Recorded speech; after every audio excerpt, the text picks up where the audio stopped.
네, 이번엔 이재명 후보 소식으로 넘어가겠습니다. 오늘 이 후보는 부동산에 초점을 맞췄는데요. 문재인 정부는 물론 박원순 전 시장의 정책을 비판하기도 했습니다. 이재명 후보가 현 정부에서 탄압을 받았다. 어제 송영길 대표의 발언 논란이 됐는데요. 오늘도 그 논란이 이어지고 있습니다. 관련 내용을 톡소론 정치에서 짚어봅니다.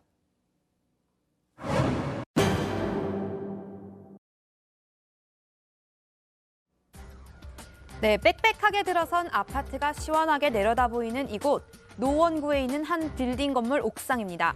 오늘 아침 기온이 영하 10도 가까이 내려갔었는데요. 다들 오늘 출근길 많이 추우셨을 것 같습니다. 이 와중에 찬바람을 그대로 맞으면서 건물 옥상까지 올라간 건 바로 재개발, 재건축 관련 간담회를 진행하기 위해서였습니다. 아파트 내부 상태는 좀 어떤 것 같습니까? 안 좋습니다. 세탁기가 안 들어가요. 노원구는 국민의힘 이준석 대표가 과거 국회의원 선거에 출마했다 고배를 마신 지역이기도 하죠. 이 후보는 1980년대에 지어진 재건축 대상 아파트 단지가 몰려있는 이곳을 찾아서 주민들과 만났습니다. 앞서 이 후보는 이른바 실용주의 노선을 강조하면서 지속적으로 재건축 및 재개발 관련 규제를 완화하자는 등의 주장을 펼쳐왔습니다. 다주택자들이 집을 팔 때 내는 양도세 중과를 미루자고도 했었죠. 오늘 간담회에서도 비슷한 취지로 발언했습니다. 부동산 문제 참 어렵습니다. 서울에 널린 게 집인 것 같은데 내 집은 없고 주택 가격은 폭등해버렸는데 대출받아 집 사기도 어렵죠. 이렇게 너나 할 것 없이 소위 벼락거지가 되어버린 이 상황. 문재인 정부가 이 문제로 질책도 많이 받았습니다. 민주당과 이 후보도 유독 부동산 얘기할 때면 저자세로 사과하고 또 사과했습니다. 오늘도 아주 정중하게 사과했습니다. 허리도 90도로 숙였습니다. 두 번이나요. 부동산 얘기하면 저희가 정말 드릴 말씀이 없습니다. 다시 한번 이 자리에서 우리 국민 여러분께 부동산으로 또 주택 문제로 고통받게 한 점에 대해서 깊이 사과드립니다. 많은 국민들께서 부동산 문제로 인해서 정부와 더불어민주당에 실망하고 계신 점을 너무 잘 알고 있습니다. 집권 여당의 대선 후보로서 큰 책임감을 느낍니다. 국민 여러분께 다시 한번 깊이 사과드립니다. 이후 이 후보는 곧바로 부동산 관련 정책을 발표했습니다.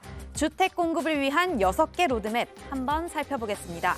먼저 재개발, 재건축 신속 협의체를 꾸리겠다고 했습니다. 용적률을 높일 수 있는 주거지역도 신설하기로 했는데요. 용적률이 뭐냐면요. 한 건물에서 쌓아올린 총 면적의 총합을 의미합니다. 다시 말하면 각 층별 면적이 동일하다면 용적률이 높을 경우 더 높게 건물을 올릴 수 있다는 거죠.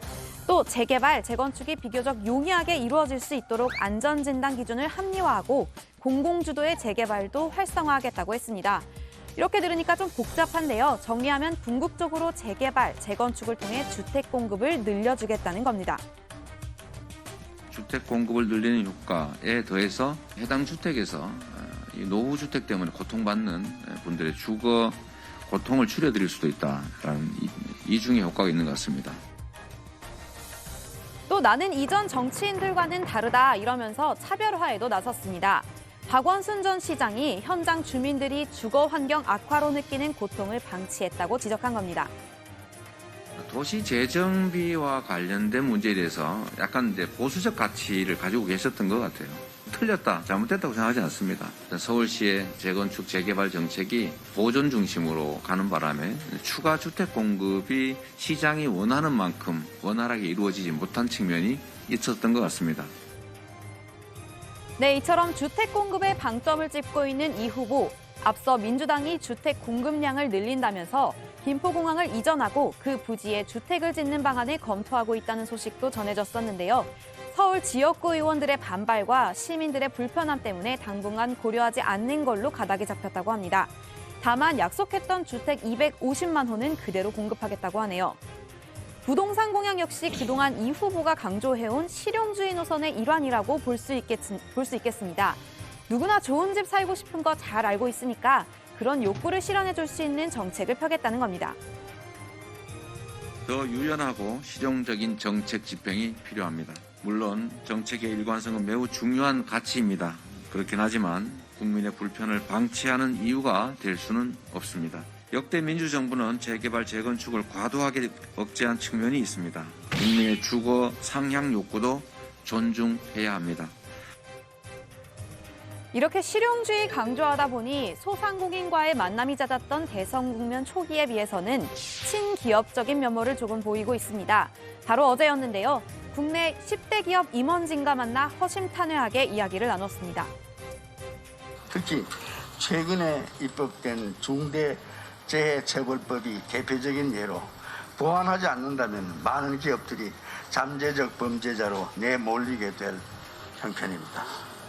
중대재해처벌법은 현실에 맞도록 수정되어야 할 것이며 저는 엄격하게 좀 할 필요는 있다고 생각이 됩니다. 그러나 그게 또 부당하게 또 과하게 기업 활동을 억지하는 수준으로까지 발전하면 또 안 되겠죠. 그 양자를 잘 조화를 이루는 게 좋겠다. 네, 민주당 입장에선 당내 갈등으로 지지율 떨어지던 국민의힘 상황이 서서히 봉합되는 모습을 보면서 위기감 느껴졌을 수 있을 것 같습니다. 어제 저희가 국회 상황실에서도 전해드렸는데요. 어제자 리얼미터 조사입니다. 이재명 후보가 36.9%, 윤석열 후보 39.2%였습니다. 한길리서치 조사에서도 비슷했습니다. 이 후보가 35.3%, 윤 후보가 38%였습니다. 보시는 것처럼 모두 오차 범위 내에서 윤 후보가 앞서고 있죠. 그래서인지 유독 어제부터 야권을 향한 민주당과 이 후보 공세가 아주 거셉니다. 오늘 오후에 갑자기 페이스북에 이런 글도 올렸습니다. 더 나은 변화 이재명, 더 나쁜 변화 윤석열. 7자 공약으로 화제가 되었던 윤 후보를 의식한 걸까요? 아무래도 요즘은 10글자 내로 짧게 말하는 게 대세인가 봅니다. 윤석열 나쁜 사람, 이 배경엔 북한의 미사일 발사에 대해서 선제 타격 고려하겠다. 이렇게 말한 발언이 있을 겁니다. 이 후보는 어제 오후에 긴급 기자회견도 열었는데요. 이 발언에 대해서 아주 거세게 비판했습니다. 불장난이라고요. 네, 사랑이 불타올라서 저지르는 불장난 아니라요. 국민의 생명과 안전을 위협하는 불장난이라고 했습니다. 우리 국민과 국가의 안위를 볼모로 정략적 이익을 취했다는 그런 무책임한 행위로 평가될 수밖에 없습니다. 마치 화약고 안에서 불장난하는 어린이를 보는 것 같은 불안감이 듭니다. 지금이라도 선제 타격 발언 철회를 요청드립니다. 약속이 나은 듯 다른 의원들도 한마디씩 보탰습니다. 어떻게 할 거냐고 물어보는데 당장 선제 타격부터 한다고 그러면 이거는 그야말로 호전적이고 대책 없는 근시안적 태도가 아니겠어요? 얼마나 불안합니까? 공격도 좋지만 수비도 해야겠죠.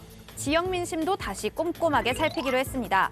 코로나로 중단했다가 지난주 서울을 시작으로 재개한 메타버스 시즌2. 내일은 인천을 거쳐서 주말엔 강원도로 가겠다고 합니다. 지지세가 약한 지역도 집중 공략하기로 했습니다. 어제 민주당은 대구 경북 지역 선대위 공식 출범식을 가졌습니다. 이 후보부인 김혜경 씨도 경북 안동과 대구를 찾았습니다. 부산, 울산, 경남, 이른바 부울경을 겨냥한 행보도 이어지고 있습니다. 한때 윤석열 후보를 지지했다가 이 후보 쪽으로 돌아선 청년들, 오늘 부울경 게릴라 간담회를 하겠다고 선언했습니다. 또 이 후보가 직접 송영길 대표에게 PK 지역 민심을 챙겨달라 이렇게 부탁도 했습니다. 송 대표 흔쾌히 받아들여서 2주간 현장 뛰기로 다짐했다고 하죠. 영락 없는 든든한 당 대표의 모습. 그런데 송 대표, 이 후보가 문재인 정부 시절 탄압을 받았다고 말해서 시작된 논란이 아직도 현재 진행형입니다. 이재명 후보가 문재인 정부에서 탄압받았다. 네. 어떤 말씀 주시겠습니까? 솔직하게 말씀드리면 별로 드리고 싶은 말씀은 없습니다. 언급하고 싶지 않죠. 이렇게 애둘러서 난색을 표한 의원이 있는 반면 아예 대놓고 불쾌감을 드러내는 의견도 있었습니다.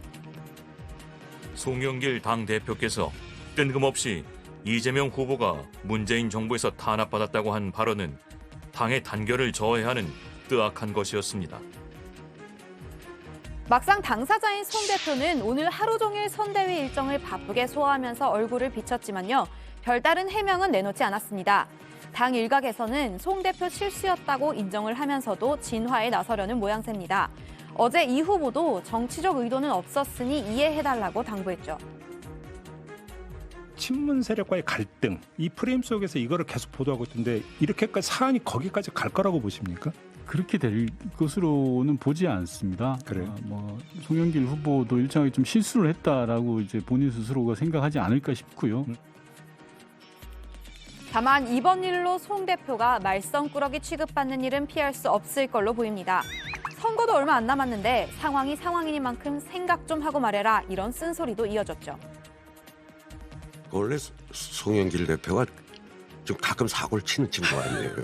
좀 불안한 친구지. 지금 이 선거를 얼마 앞둔 이런 시점에서 당 대표 같으면 말 한마디. 근데 그 친구도 말이 많고 빨라요, 말이. 그 이재명과예요, 거기도. 연이어 말실수를 해서 논란이 된 당대표.